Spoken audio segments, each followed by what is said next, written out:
Today, we are going to be discussing the Burlington's IELTS Academic Volume 1, Test 1, the Task 2. Discuss both views and give your opinion. Some people think that we learn best through in-person interaction with a teacher in a classroom. Others believe that online learning is more effective. Discuss both these views and give your opinion.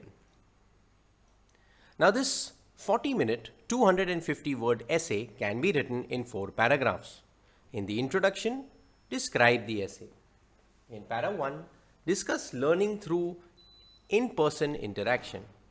In para 2, discuss online learning. And in the conclusion, give your opinion with some reasons. The following slides will show how this essay can be written. Do note the linking words in red and vocabulary in blue. Now in the introduction, describe the essay. Some people are of the opinion that it is best to learn anything in the presence of a teacher or an instructor, whereas others feel that learning online is more beneficial. In this essay, I will discuss these opposing points of view and thereafter give my opinion about which mode of learning would yield better results for the learner.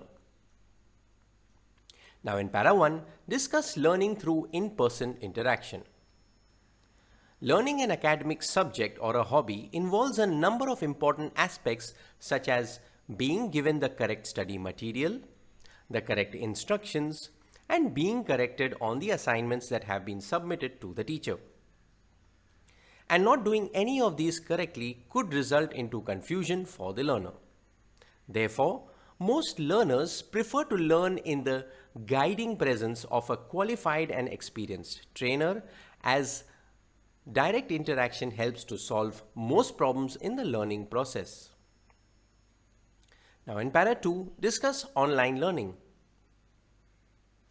There are, however, a number of people who may have had better experiences with online learning because of various benefits. To begin with, people who learn online do not have to commute to the teaching academy or institute. Moreover, they are able to get the instructions at a time of their convenience. So these aspects may have led them to feel that the learning process was quite effective. Now in the conclusion, give your opinion with some reasons. Thus, in the argument of traditional versus modern approaches to the process of teaching and learning, I believe that it depends upon the learner to decide what mode would be more suitable for him based on the subject and the proximity of the teacher. The next slide will show the entire essay. You can pause to read at your own pace. Thank you for watching.